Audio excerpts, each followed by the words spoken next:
hanggang 35. Papuri sa iyo, Panginoon. Ang ina at mga kapatid ni Jesus. Dumating ang ina at mga kapatid ni Jesus. Tumayo sila sa labas ng bahay at ipinatawag siya. Nang oras na iyon ay maraming taong nakaupo sa palibot ni Jesus.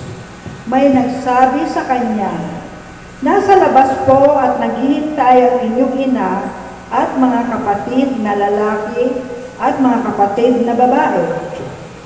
"Sino ang aking ina at mga kapatid?" tanong naman ni Jesus. Tumingin siya sa mga nakaupo sa palibot at sinabi, "Ito ang aking ina at mga kapatid, sapagkat ang mga sumusunod sa kalooban ng Diyos, ang aking mga kapatid at aking ina." Ang mabuting balita ng Panginoon. Pinupuri ka namin, Panginoon sa Kristo. Palakpakan natin ang Panginoon.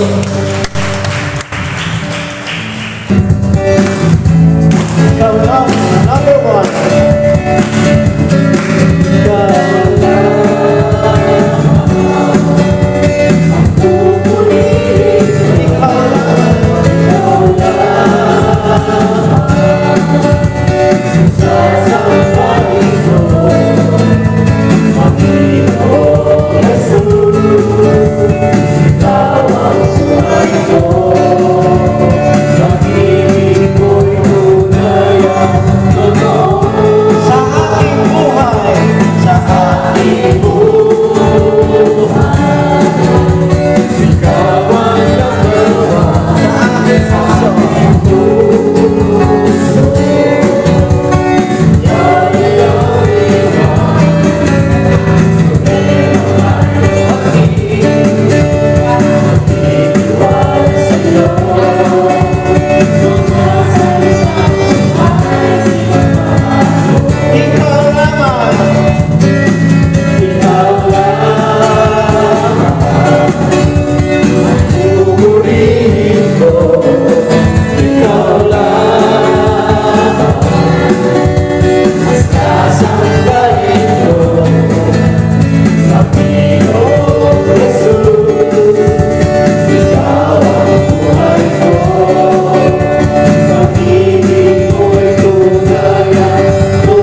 Hallelujah. Hallelujah. Praise you, Father.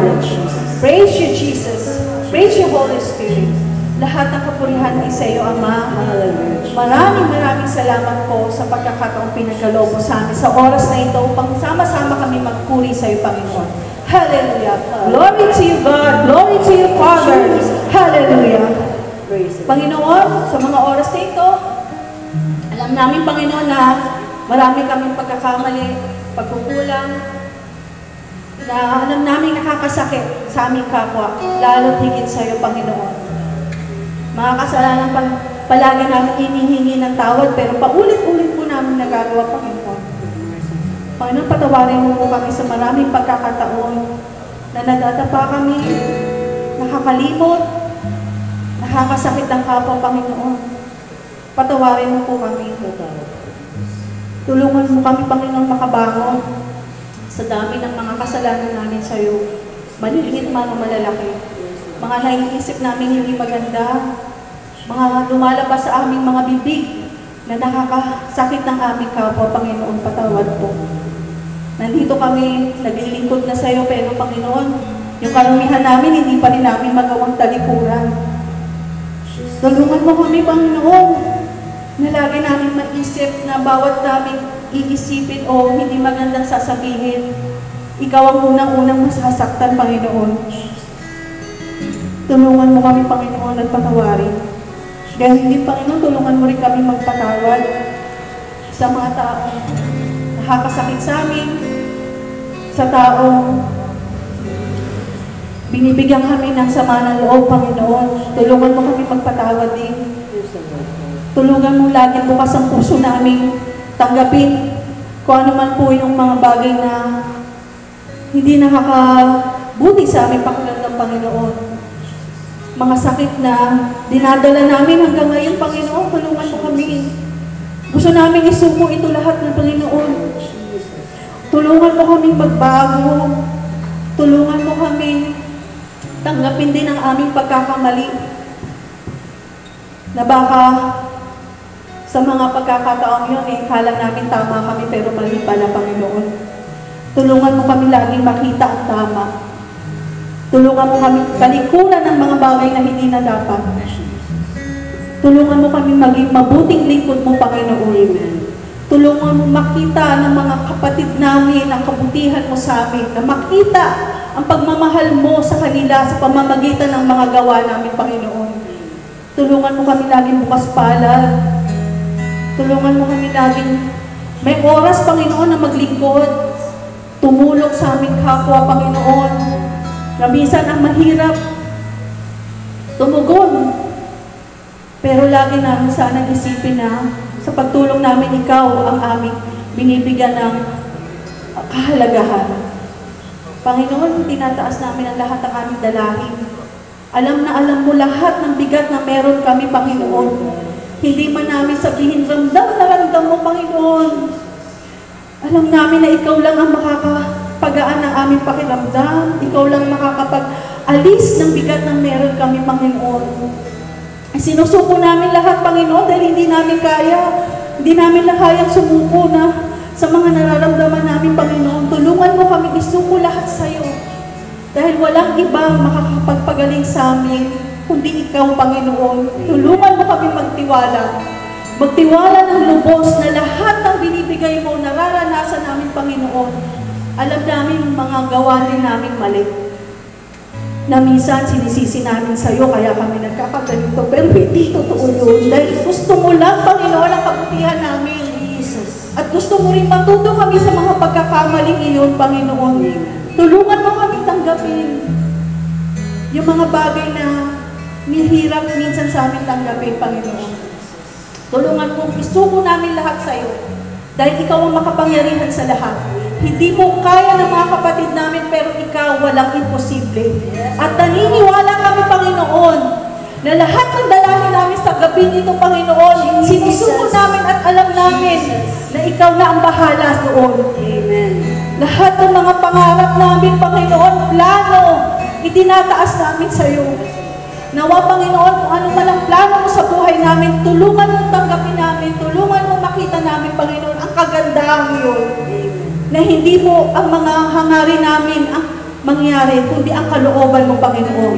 Dahil mas maganda ang mga plano mo po sa amin, Panginoon. Ganyan, Panginoon, dinadalangin namin ang mga kapatid namin, Panginoon.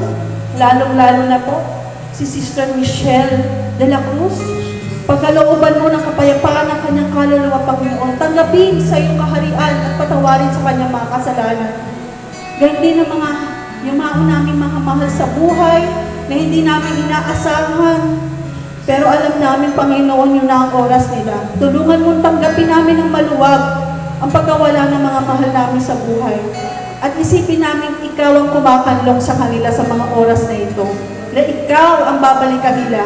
At balang araw, makakasama rin namin sa kaharian mo, Panginoon. Ganit, Panginoon, dinadalangin namin si Sister Johnny at Brother Rick at ang kanyang buong pamilya. Akapin mo po sila, Panginoon, sa mga oras dito dahil ikaw lang po ang makakapagbigay sa kanila ng lakas. At dinadalangin namin sila sa iyo, Panginoon. Lahat po ng aming mga dalangin, Panginoon, ikaw na po ang bahala sa aming buong pamilya. Maraming salamat sa araw-araw na binibigay mo, sa trabaho meron kami, Panginoon, sa pagkain meron kami, sa mga anak na meron kami, Panginoon. Maraming salamat sa biyayang ito. At alam namin, Panginoon, na hindi man namin minsan maakay ang mga anak namin, Panginoon. Alam ko, magbibigay ka ng tao na aakay sila papunta sa iyo, Panginoon. Ganyan, Panginoon, nawa po, lahat kami ay patuloy na maglingkod sa iyo, na kahit anong problema, Panginoon, na hindi kami bibitaw. Kaya huwag mo kami bibitawan, Panginoon, pag sa mga pagkakataong lumuluwag yung aming hawak, hawakan mo kami. Lahat ng papuri at pasasalamat sa iyo, Ama, sa pangalan ng Panginoong Jesus at sa tulong ng panalangin ng mahal na Ina, ito po ay dinadalangin namin sa iyo. Amen.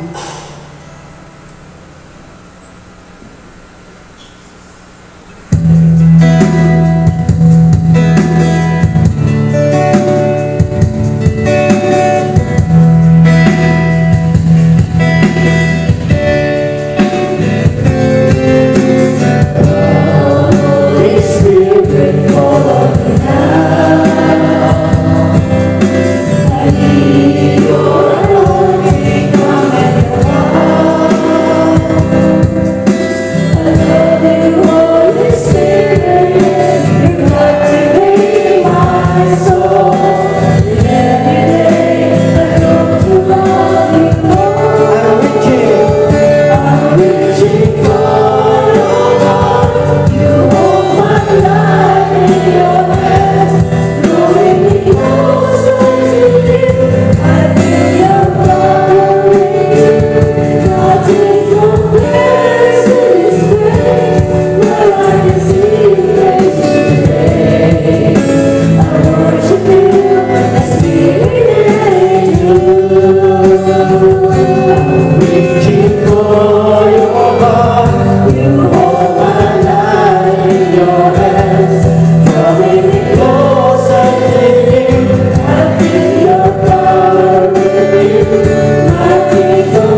Pansamantalan lamang, Panginoon, ang buhay namin.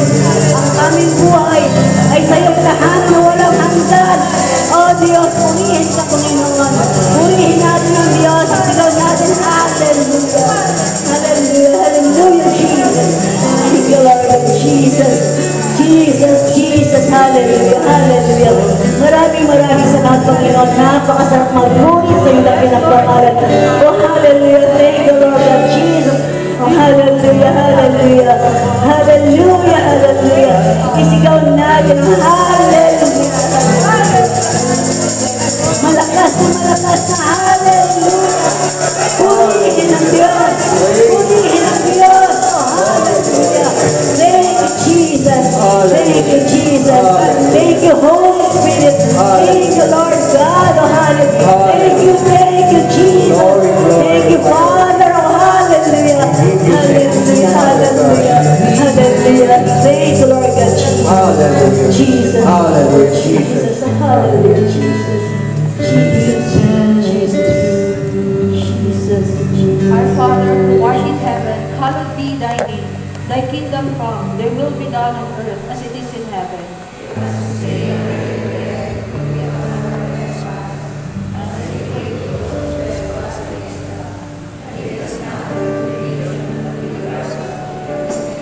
Hail Mary, full of grace, the Lord is with you.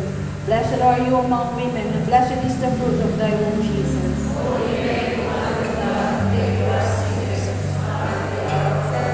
Sabay-sabay po tayo. Glory to the Father, and the Son, and to the Holy Spirit. As was in the beginning, is now, and will be forever. Amen. In the name of the Father, the Son, and the Holy Spirit. Amen. Share ko lang yung kabutihan ng Panginoon sa akin at sa pamilya ko, Panginoon. Sa pamilya ko. So,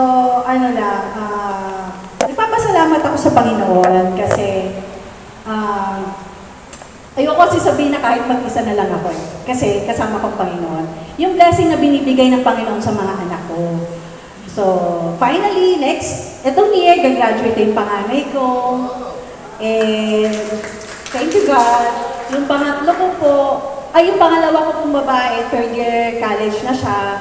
Tapos, praise God, Dean's Lister pa rin siya.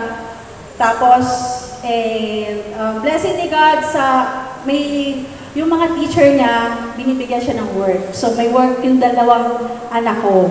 Yung panganay ko, actually, sideline lang niya, nagtuturo siya ng piano. Share ko lang. Hindi siya marunong mag-piano.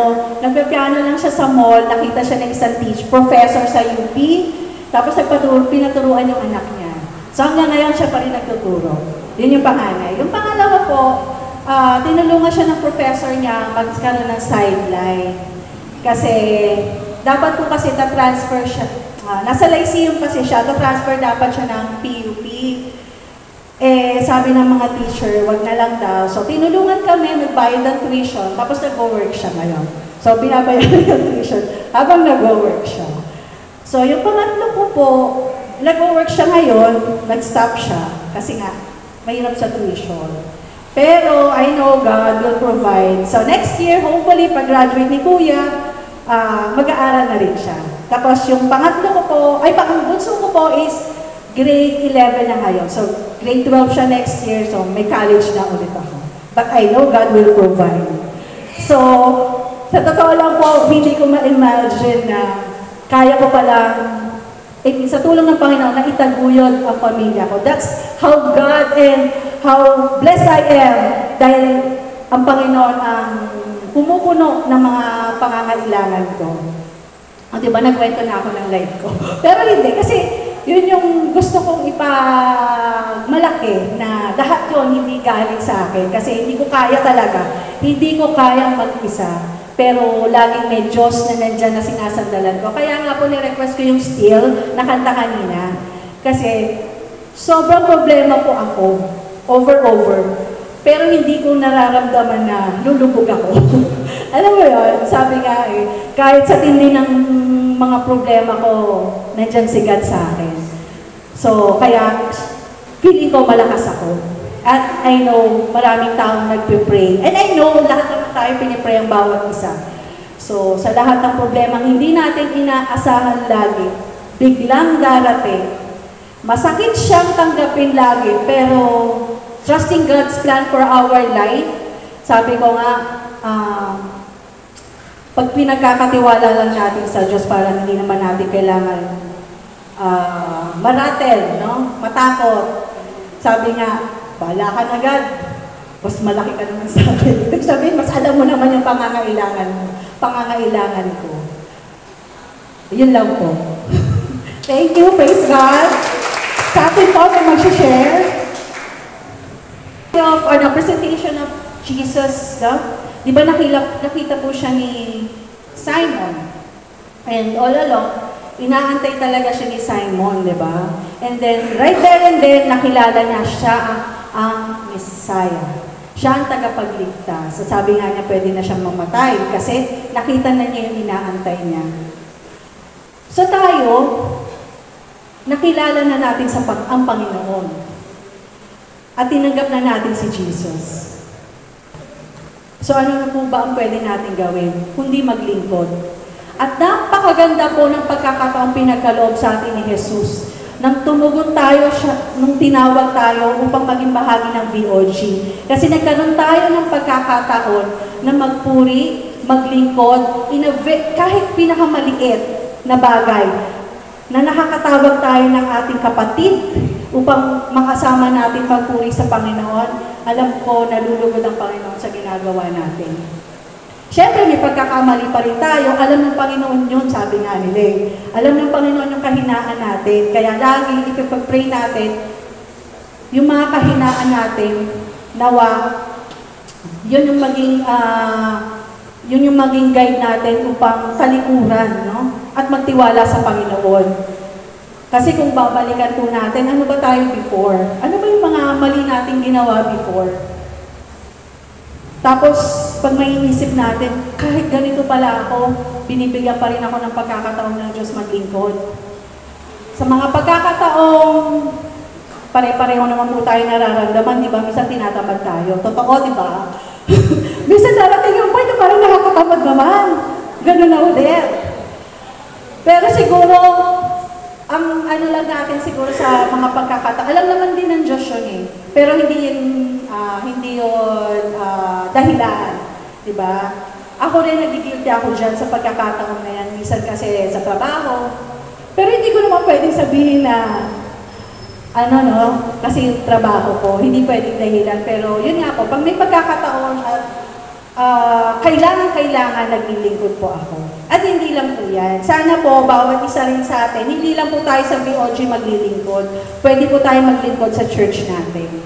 Sa totoo lang po, napakasarap maglingkod at ano ka pa ng ibang makikilala, magkaroon ka pa ng ibang pagkakataon kung paano mo pa siya paglilingkuran. Kaya nga po minsan po, hindi po ako nagyayabang. Kaya lang kasi minsan sabi ko nga, may meeting ako, may pasok ako ng pagdating ng gabi, may meeting ako dito, may meeting ako sa diocese. Pero pag iisip ko, sa dami ng mga ginagawa ko sa Panginoon, yun yung way ko na magpasalamat sa Kanya. At yun din yung, hindi ko iniisip na utang na loob, no? Pero hindi. Kasi yun yung maliit na pagpapasalamat ko sa Panginoon. Pag naiisip ko kung gaano niya na ako dinala, kung paano niya ako inalis, kung ano ako before. Kumbaga parang nagpapasalamat ako sa Panginoon dahil pinagyan niya ako ng pagkakataon na maglingkod in my very, very small way na kaya ko.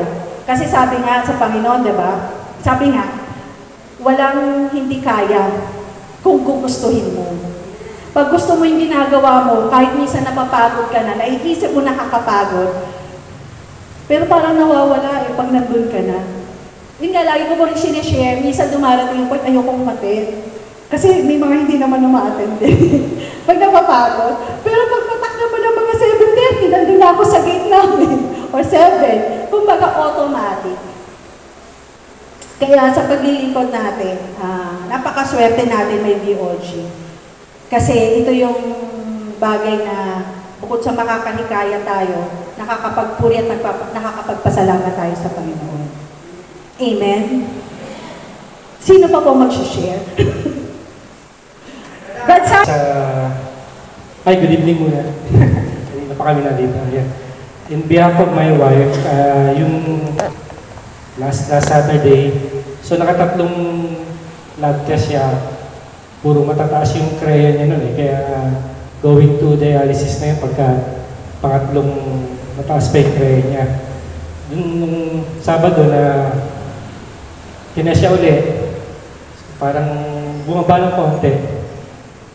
Tapos nalaman namin na, hindi namin nalaman kaagad kung ilan yung kreya niya. So, sabi lang ng nurse na, oh, pwede na raw kayong lumabas, sabi ng doktora. Di tuwan-tuwa namin yung misis ko. Ayan. So, papasalamat po kami sa patuloy na nagdarasal. Ngayon ay nag-antibiotic pa rin siya kasi nung paglabas namin last Saturday, January 18 yata yun. January 18. So, Saturday, pabalik-balik yung lagnat niya eh. So, siguro sa antibiotic pa rin, lumalaban yung katawan niya. Kaya tuloy-tuloy pa yung antibiotic niya hanggang sa Thursday. So, pag natapos nun, urinalysis ulit, at saka follow-up check-up sa doktora niya. So, yun. Papasalamat ako at patuloy na humingi ng dasal para kay She, kay Sister Wife. At yun, kung sino man po yung mga may sakit, ginawa kasi ni siya yung mahilig mag-text eh. Kahit may ano pa siya eh. May malay naman siya nun. Kaya siya mahilig mag-text. Talagang tinitingnan ko lang. Ang dami yung tinitext. Sabi ko, pati nga raw mga pari nun eh. Lahat ng kilala niyang pari, tinitext niya. Kahit si Father Dave. Nakikita naman namin nasisin lang. So, okay naman. Kaya maganda marami tayong kakilalang pari. At saka, maniwala tayo na malakas sila sa Diyos. Ayun. Yun lang. Bukod sa mga brothers and sisters, ganun din, yung mga pare at mga iba pa namin kakilala siguro dito sa community at sa simbahan na kung saan kami tumanda na rin pag-lingkod. Ayan. Kaya maganda na we are still rooted kung saan tayo nagsimula, kung saan tayo nagsisilbi. Ayan. Mamaya uwi pa ako. Mabilis lang naman. Pagula kayo. Ayan. Thank you ulit sa inyo lahat.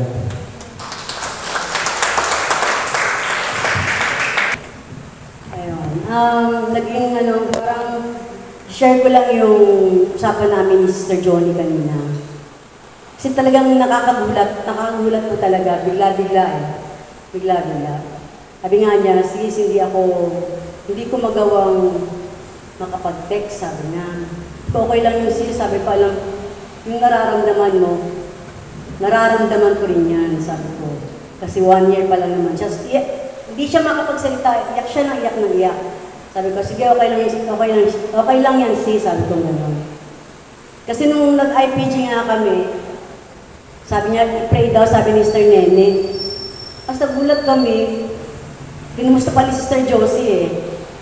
Kumusta na, sabi nga, Mr. Fuller, patay na, sabi ko, Diyos ko po. Hindi kami masyado nakatulog ni Robert kasi parang bumalik yung pagkamatay ng anak ko kasi hospital eh. Parang gano'n eh. Biglang sabi ko lang oras na talaga, tapos pinagdasal. Sabi ko nga, kung wala tayo sa community, ay wala na. Baka kung ano sasabihin mo sa Diyos na tulad ng ginagawa ng iba. Pero kung gandahan lang, sabi ng Sister Johnny, unahin mo muna yan, huwag mo ka munang intindi ng community, sabi ko gano'n. Pamilya muna, sabi ko. Kasi nga, kinento rin niya, yung nataranta sila, nakawala yung aso nila. Nakagat si brother sa kamay. Kaya syempre, gas pa rin yun, di ba? Kaya sabi ko nga gano'n, sabi ko pa, ay, Diyos ko, sabi niya, sis, ay, sabi niya gano'n, sabi ko, okay lang yan, sis, sabi ko, kaya natin yan. Parang pinagagaan mo ba? Pero alam ko, sobrang bilang isang ina, tapos anak talaga, nawalan ka ng anak. Sobrang sakit talaga. Yung iba sabi ni, 1 taon na gano'n. Hindi pa rin talaga. Pas meron siyang na parang inaano yung sarili niya, sana kung alam ko lang na gano'n. Sabi ko, ganyan din ako. Sana kung alam ko lang na gano'n talaga nung una pa. Nagpa-check up na kami ganyan-ganyan. Pero hindi natin alam kung ano yung plano ng Diyos sa atin. Lahat naman nangyayari ito sa mundo may purpose lahat eh. Kung nagkasakit ka man, o ano pa man yan, o namatay kang hirap ka, hindi natin alam yan eh. Iba-iba naman eh, iba-iba tayo, iba-iba na pala tayo natin. Pero iisa lang ang gusto ng Panginoon. Siya lang talagang kakapitan natin, walang iba. Manatili tayo manampalataya. Ang kagandahan nga lang sa ganitong gawain, nandito tayo. Sabi nga, narinig ko ng mga speakers, pag daw talaga nagkakaisa, naalala niya ba si Tita Carol? Sino nakakilala kay Tita Carol? Ay siguro yung mga matatagal na. Kasi si Tita Carol talaga, may mahigpit sa prayer meeting, lalo lang sa prayer meeting. Kasi sabi nga nila, nandito tayo sa banal na tahanan, nagtitipon tayo. Galangin natin bilang isang member, sabi niya. Ngayon, pag sinabing tayo, taas ng kamay, kailangan isuko natin sa Diyos yung dalawang kamay natin. Pag hindi sumisilip siya eh. Pag hindi ka nakataas, ihinto niya yun. Tapos sabihin niya, kaisa ka ba naman? Yung ganon.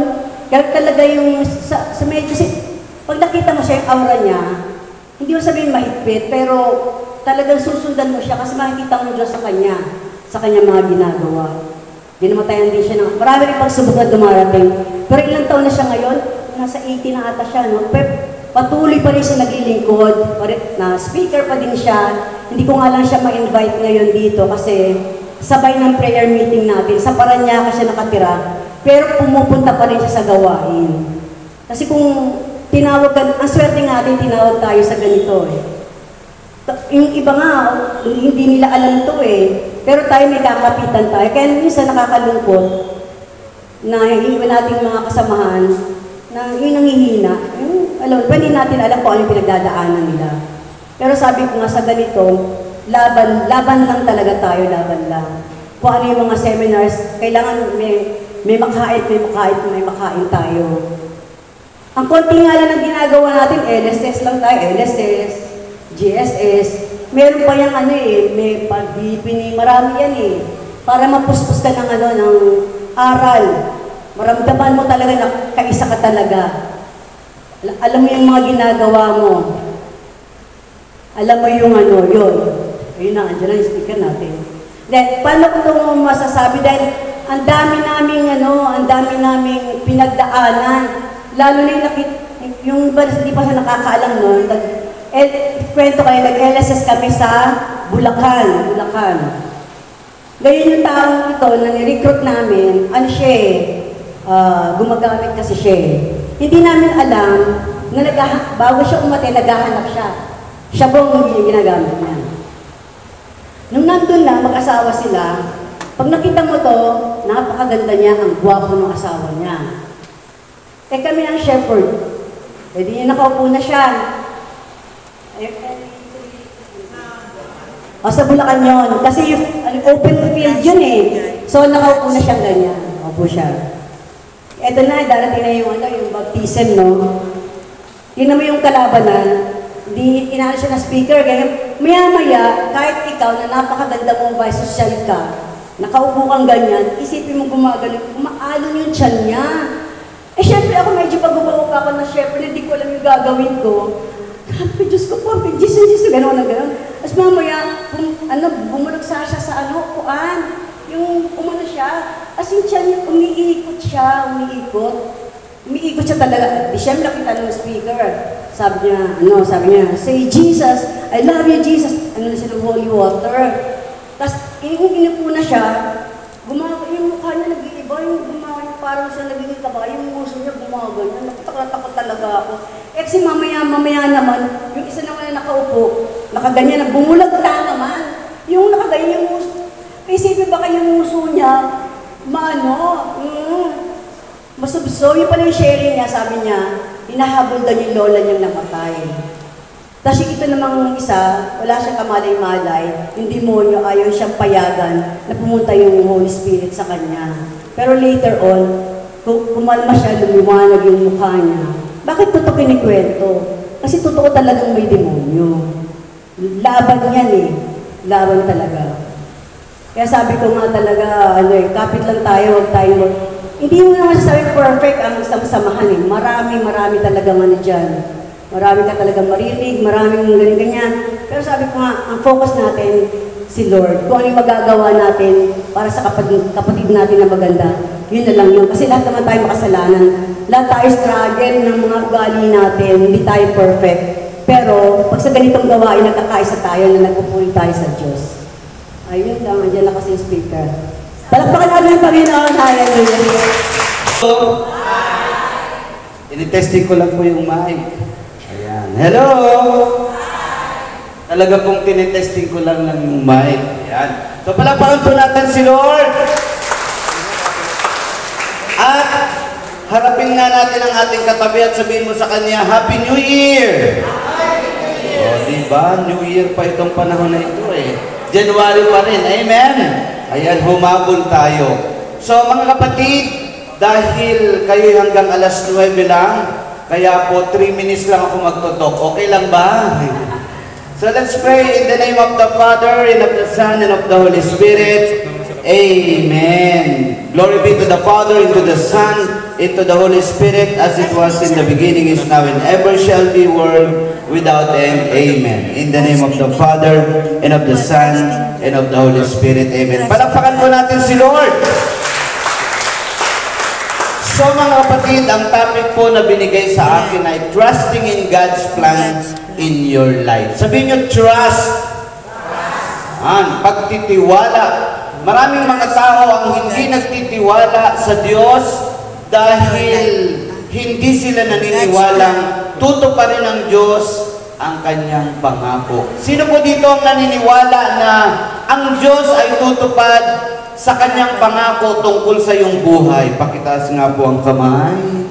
Ayan. So itutuloy ko yung talk kasi maraming nagtitiwala na ang Diyos ay tutupad sa kanyang pangako sa iyong buhay. At sigurado tayo na kung merong plano ang Diyos sa buhay mo, siguradong maganda yan. Siguradong tagumpay yan. Amen? Ang Diyos ay tatay, ang Diyos ang ating magulang, at walang magulang na naghangad na hindi mabuti tungkol sa kanyang anak. Kaya kung meron kang pangarap, kung meron kang ninanais sa buhay at meron kang plano, sikapin mong ito ay plano din, pangarap din, at kagustuhan din ng Diyos para sa iyo. Amen! Ayan. So, ngayon po, ang ating pag-uusapan ay tungkol sa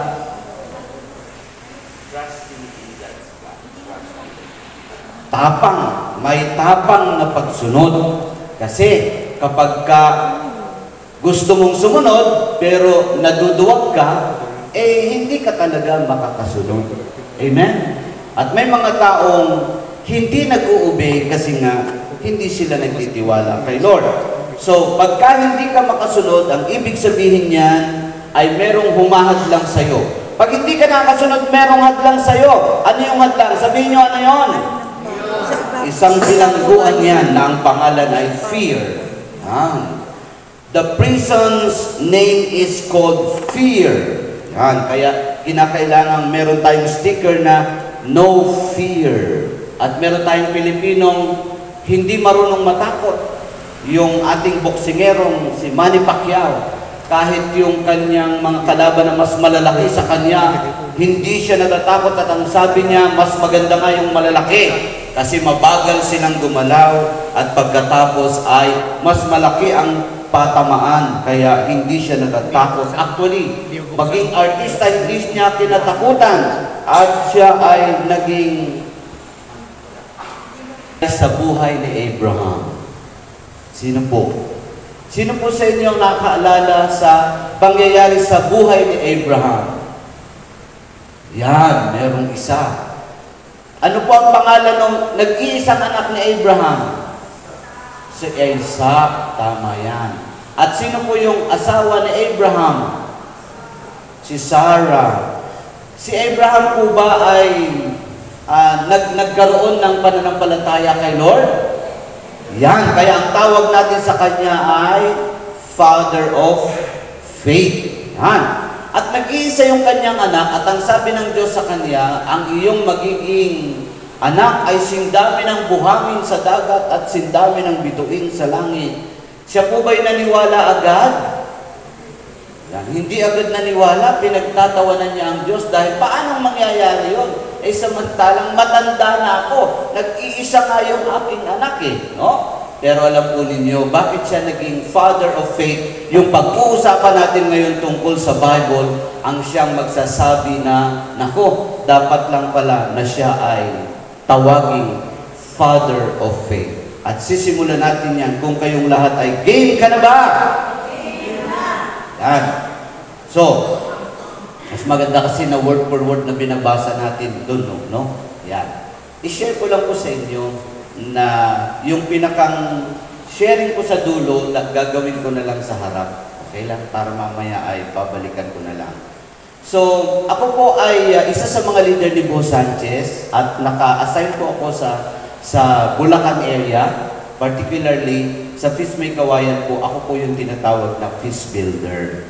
At alam po ninyo, isa sa mahirap gawin ng isang leader ay yung mag-build ka ng community na hindi ka naman taga roon. Kasi unang-una, gusto mong dumami kayo, pero hindi mo alam kung sino yung mga iimbitahin. Walang nakakakilala sa'yo. So, mag-imbita ka man, hindi ka pagtitiwalaan kasi hindi ka kilala. So, for many years, sinagaan po namin ito until na in-evaluate ng aking mga leaders nang sabi nila, itry mong mag-build sa sarili mong lugar.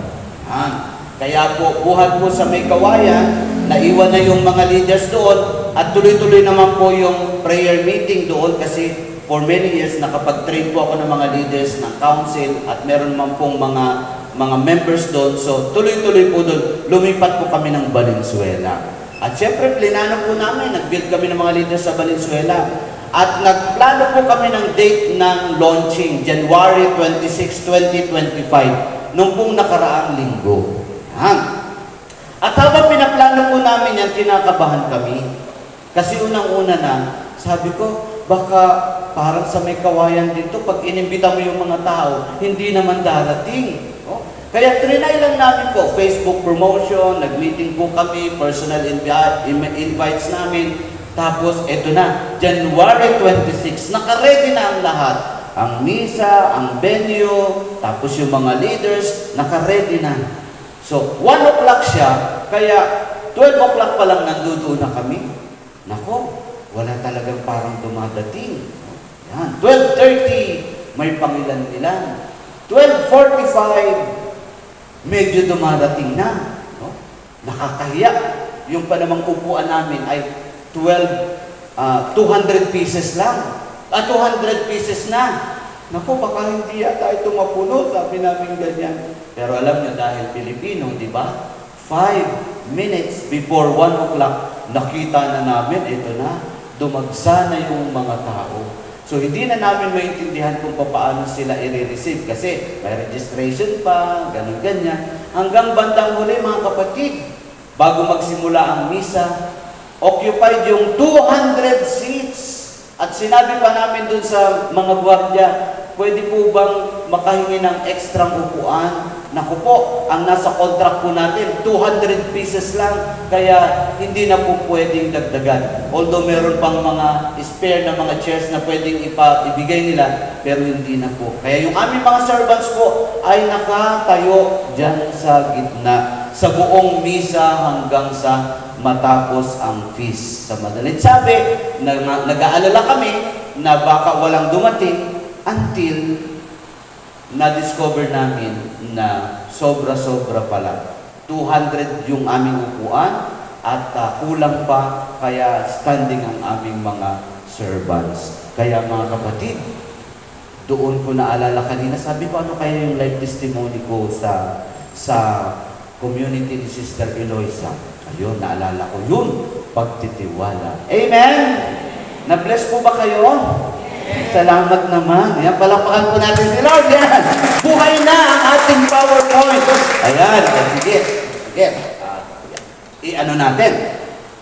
So, kanina po, naikwento ko na si Manny Pacquiao. Kaya kuya, please lang, ano mo sa kanila, pakita mo. Kasi baka sabihin nila, invento ko yung mga pinagsasabi ko kanina eh. Nasa PowerPoint talaga yan. Yan. Tapos yung ating big message, courageous obedience. Yan. Tapos pinakita ko rin sa kanila yung the prison's name is fear. Yan, kaya mayroon tayong sticker na no fear. Yan, si Manny Pacquiao yan. Tapos, siya ay malakas ang loob, nag-artista, nag-politician, yan. Kaya siya ay naging congressman yata muna ng Sarangani. Tapos, yan, ano siya, yung world title, 8th division ng kanyang nakuhang title. Grabe siya talaga, no? At yan, politician. Baka nga dumating yung pagkakataon na maging Pangulo siya ng Pilipinas no? Balita ko kandidato daw yan muli ng senador. Ayan. Ating Bible verse ngayon from Genesis 22 Genesis 20, tama, verse 1 and 2. Nababasa niyo po ba? Basahin natin ng sabay-sabay. Ready, go. Sometime later, God tested Abraham. He called to him, Abraham, and Abraham answered, Yes, here I am. Take your son, God said, your only son Isaac, whom you love so much, and go to the land of Moriah. There on a mountain that I will show you, offer him as a sacrifice to me. Sabihin niyo, sacrifice. Alam niyo po, nung unang panahon, pag sinabing sacrifice, ay katulad po nung sinasabi sa Deuteronomy. Ayan po, chapter 12, verse 31. Ito po, ginagawa sa Old Testament. Pero hindi po ito yung ibig sabihin ni Yahweh. Sabi doon, you must not worship the Lord your God in their way. Kasi yung pong mga pagan, yung hindi naniniwala kay Yahweh, ay ganito ang ginagawa. Because in worshiping their gods, they do all kinds of detestable things that the Lord hates. Yung mga bagay na ginagawa nitong mga hindi naniniwala kay Yahweh na ito, na pagsamba, ayaw na ng Diyos. Bakit? Sabi doon, they even burn their sons and daughters in the fire as sacrifices to their gods. So, ibig sabihin, kung titingnan natin, si Abraham sa kanyang lingwahe, na sinabi ng Diyos sa kanya, na dalhin mo ang iyong anak sa bundok ng Moriah at doon ay isacrifice mo na. Ang ibig sabihin, ay parang etong susunod na picture na makikita nyo na Diyos na ang pangalan niya ay si Molech, na kung saan siya ay isang tanso o isang bakal, na ang tiyan niya ay butas dahil ang tiyan niya ay nagbabaga at may apoy, na yung mga sumusunod sa kanya ay naghahandog. Ang tawag ay mga sacrifices. Ang nakakalungkot, ang sacrifices na inihahandog sa kanya ay mga anak mismo, mga human sacrifices ng mga tao noong unang panahon. So, ang ibig sabihin, ako, sa lingwahe noong unang panahon, ihahandog ko ang aking anak na si Isaac katulad ng ginagawa ng pagsamba kay Molech, mga kapatid. So, yan si Abraham. Pero alam nyo, ayon sa ating pagkakaunawa ngayon, hindi ganon ang ibig sabihin talaga ni Yahweh na papatayin at kakatayin niya si Isaac para ihandog. Bakit? Ito yung sinasabi sa umpisa pa lang ng Genesis chapter 22 verse 1. Anong sabi ni Yahweh sa kanya at anong sabi ng Bible? Sometime later, God tested Abraham. Ano daw po ang ginawa ni Yahweh kay Abraham? Sinubukan siya. Sinubok ang kanyang pananampalataya. Sinubok ang kanyang pagtitiwala. Kaya yung ating title ngayon ay Trusting in God. Trusting in God's plan for your life. Nagtitiwala ka ba talaga sa Diyos? Tungkol sa iyong buhay, ipinagkakatiwala mo ba sa Kanya? Minsan susubukan tayo ng Panginoon. At ang example nito, si Abraham ay sinubukan. Kaya nga, sabihin mo sa katabi mo, you're the miracle worker or you have been praying for. You're the miracle worker you have been praying for. Pakisabi sa katabi, you're the miracle you have been praying for. Alam mo ba na ikaw ay isang himala na ipinagdarasal mong sana'y magkaroon ng himala? Kung ikaw ay nagtitiwala sa Diyos, ikaw mismo ay himala na. Kung ikaw dati hindi nagpe-prayer meeting, pero dahil nakulitan ka dito sa community na ito at napa-attend ka nila ng weekend at ngayon nandidiyan ka at nagsisimba ka ng lagi at nagsiserve ka na kay Lord, ikaw mismo ay miracle ng Diyos. Amen? Ayan. Okay. Merong tatlong pamamaraan kung paano madidevelop ang pagtitiwala sa Diyos. There are 3 strategies for developing courage or trust in the Lord. Ilan daw po? 3. At ang strategy number 1, take the first tiny step right away. Agad-agad, para ma-develop ang iyong trust, pag alam mong pinagagawa ng Diyos, gawin mo na.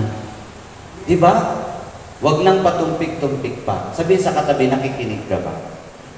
Kasi baka meron diyang sinasabihan na natin na mag-serve na tayo, ikaw na yung mag-head, ikaw na yung mag-handle ng ministry, tapos paulit-ulit ang sinasabing ang sagot mo ay, hindi pa ako ready. Yan, o. Yan.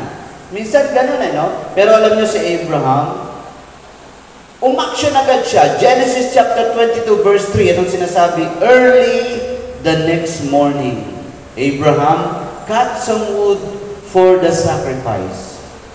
Di niya alam kung ano magiging dulo nitong gagawin na ito. Pero dahil inutusan siya, kumilos agad siya. Loaded his donkey and took Isaac and 2 servants with him. They started out for the place that God had told him about. Started out. Sabihin niyo, started out. Sabihin sa katabi, started out. Ibig sabihin, kung alam mo na merong pinagagawa sa iyo ang Diyos at ito'y plano niya para sa iyo, huwag ka nang magpatumpik-tumpik pa. Simulan mo na agad. Magsimula ka sa mga maliliit na mga kilos. No? Kasi merong mga nagtatanong, si Brother Arun sa isang peace conference, sinabihan siya, paano namin masasabi na yung sinasabi mo tungkol sa community building ay effective? Diba? Sabi sa tanong sa kanya. Ang sagot ni Brother Arun, simulan mo. Kasi hindi mo malalamang effective yan hanggat hindi mo yan sinisimulan. Simulan mo! At doon mo lang madidiscover. Amen? Kaya wag nang patumpik-tumpik pa. You don't have to know how the story will end. Hindi mo alam kung ano magiging dulo nito. Pero alam na alam mo, just know that God will be with you till the end.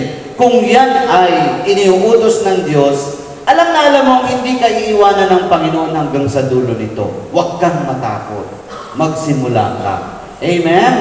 Ayan, kaya sa community, kung may pinagagawa si Lord, gawin na agad. Kung meron kang naisip na negosyo, na alam mo namang may kapasidad ka at panahon na, simulan na agad. Huwag kang matakot na baka malugi. Kasi hindi mo malalamang hindi ka malulugi kapag hindi mo yan sinimulan. Strategy number 2. Una ay, sabi doon ay, start with tiny steps. Number 2 ay, focus on the why, not the how. No? Paano na lang kung malulugi? Paano na lang kung hindi ko pala kaya? Paano na lang kung kulang ang kaalaman ko? Paano na lang kung mapahiya ako? Paano na lang kung pagtatawanan nila ako? Pag nagsimula ka sa papaano, hindi ka talaga makakapagsimula. Pero magsimula ka. Bakit? Ang sagot mo ay, kasi gusto ng Diyos. Alam mo kung bakit mo ito gagawin? Gusto ng Diyos Diba? Genesis chapter 22 verse 4 and 5. Sabi doon, on the 3rd day, Abraham saw the place in the distance. Then he said to the servants, stay here with the donkey. The boy and I will go over there and worship. And then we will come back to you. Nung nakita na niya, doon kami pupunta sa bundok ng Moriah. At sabi niya sa kanyang kasamang mga alipin, dito lang kayo ng ating donkey at kami ng aking anak ay pupunta doon para sumamba. Pero naka-highlight ng kulay red yung way. Anong ibig sabihin nun? Anong ibig sabihin? Ang takot dapat ni Abraham ay ihahandog niya si Isaac. Ibig sabihin, isa-sacrifice, mamamatay ang kanyang anak. Diba?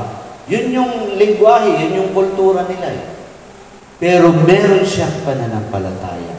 Hindi niya alam kung anong dulo ng magiging istorya nito. Pero ang alam niya, hindi ako pababayaan ng Diyos. Kaya ang sabi niya, then we will come back to you. Anong sabi niya sa dalawa niyang alipin? Dalawa kaming babalik. So anong sinasabi? Hindi mamamatay si Isaac. Amen? Yun ang tiwala na hindi siya pababayaan ng Diyos. Sabihin sa katabi, hindi malulugi ang negosyo mo. Hindi ka iiwanan ng asawa mo.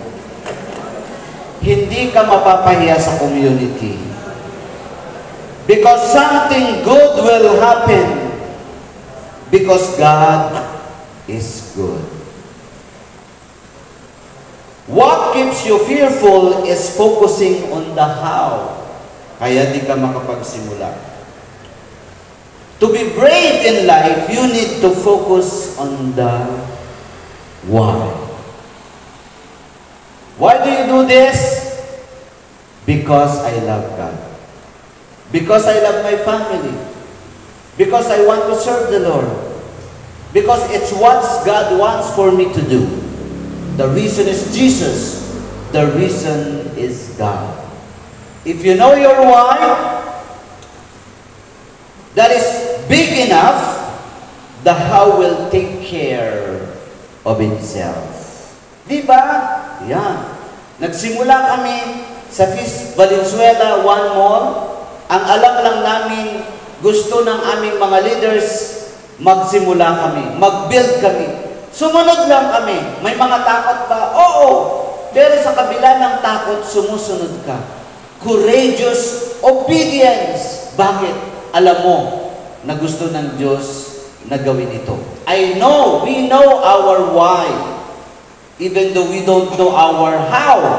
Pero just start with the tiny steps and focus on the how. Focus on the why. Amen? You don't need more wisdom, you need more courage. Maraming mga tao, ay, alam ko kung paano gawin yan. Maraming mga engineers, maraming mga tapos ng pinag-aralan, lawyers, doctors, engineers, mga business management, may mga masteral pa sila, no? May mga PhD pa sila. Kapag pinagkwento mo, ay hindi sila patatalo, mas marami silang alam, mas magaling sila kaysa sa iyo at kanino man. Ang tanong, bakit 45 years old na sila, umaasa pa rin sila sa magulang? O hindi nila kayang tumayo sa sarili ng paa. Bakit? Dahil ang pinoproblema nila ay, papaano ba?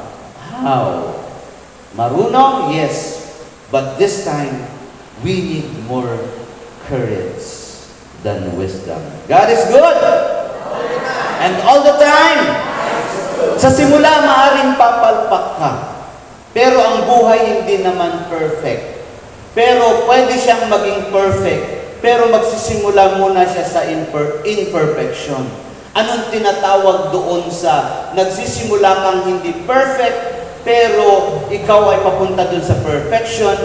Look for progress. Not perfection.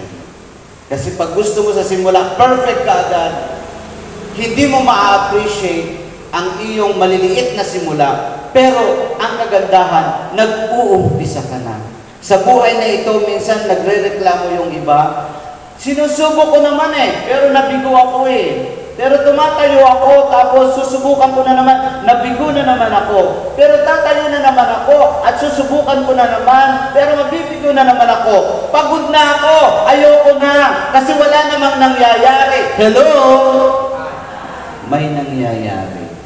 Kasi sa bawat pagdapa mo na ikaw ay tumatayo at ikaw ay lumalakad forward, at babagsak ka na naman, pero tatayo ka na naman at lalakad ka na naman forward, at babagsak ka na naman, at tatayo ka na naman at lalakad ka na naman forward.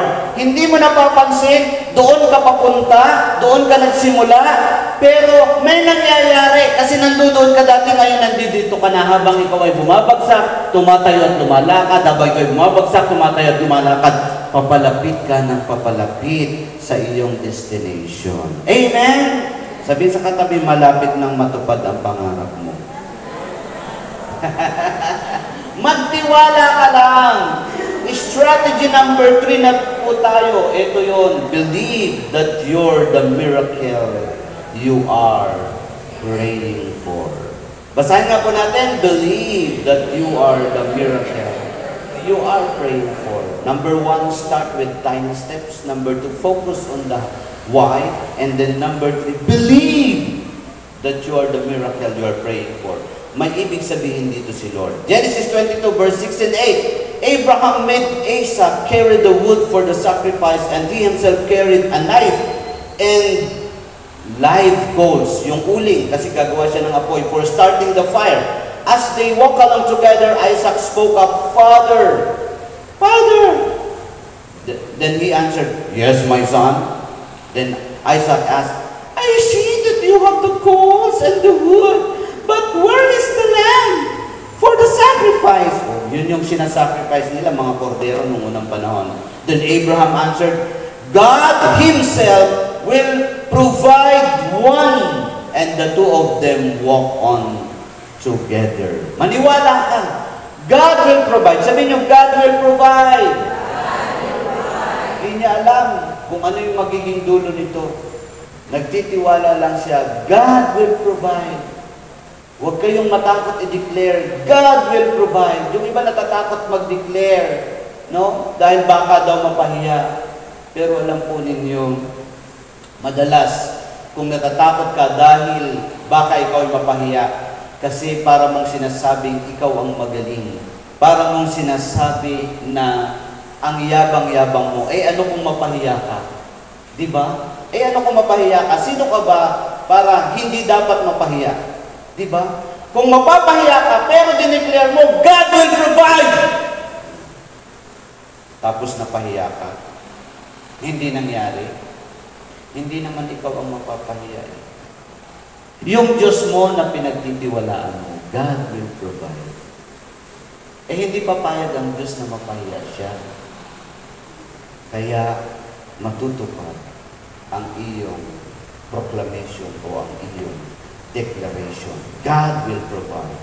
Kaya mga kapatid, si Abraham, maniwala siya. Alam niyo ang kwento, nung sasaksakin niya na si Isaac, merong isang bisiro na yung sungay niya ay naipit doon sa sanga at nagpakita sa kanya ang anghel, huwag mong sasaktan ang iyong ama. Tapos, pinakita kay Abraham ang ihahandog. Ito lamb. Ito talaga bisiro. So, yun yung kanyang inihandog. Bakit? Nagtiwala siya. God will provide. Sa ganitong paraan, mga kapatid, ang himala ay nangyayari. Ang pananampalataya nangyayari. You're the miracle you have been praying for. Ang himala ay nangyayari, pero meron siyang ingredient. Una, ikaw ay nagtitiwala, at ang tiwala mo ay ibinibigay mo na huwag mo nang alamin paano ito mangyayari. Kung ikaw ay nagtitiwala at ibinigay mo ito sa Panginoon, so meron kang tiwala at merong awa ang Diyos. Pag nagkita sa gitna yung awa ng Diyos o yung mercy ng Diyos at saka yung tiwala mo sa Kanya, pag nagkita sa gitna, ang tawag doon ay himala. Then you are the miracle you have been praying for. Na ikaw ay nagtitiwala dahil alam mo na ang Diyos ay dapat pagtiwalaan at wala nang iba. Sa ngalan ng Ama, ng Anak, ng Espiritu Santo. Amen. Palakpakan po natin sila.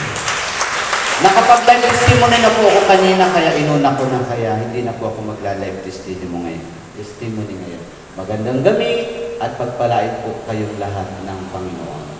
Ngayong 2025, magsimula tayo nagtitiwala sa Panginoon.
sa ating mga alay.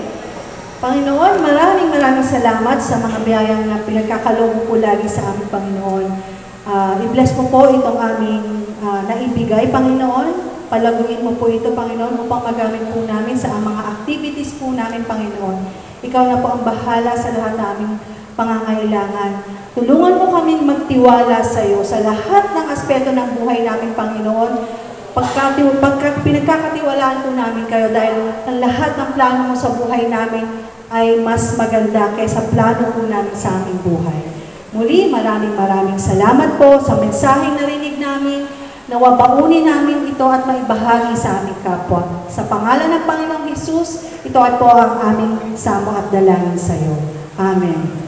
Our Father, who art in heaven, hallowed be thy name. Thy kingdom come, thy will be done on earth as it is in heaven. Give us this day our daily bread. Forgive us our trespasses, as we forgive those who trespass against us. And lead us not into temptation, but deliver us from evil. Amen. Hail Mary, full of grace, the Lord is with you. Blessed are you among women, and blessed is the fruit of thy womb, Jesus. Holy Mary, Mother of God, pray for us sinners, now and at the hour of our death. Amen. Sabay-sabay po tayo.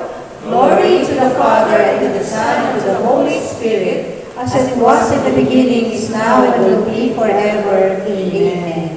Amen. Hallelujah. Panginoon. Father, the Son, and the Holy Spirit.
Glory of the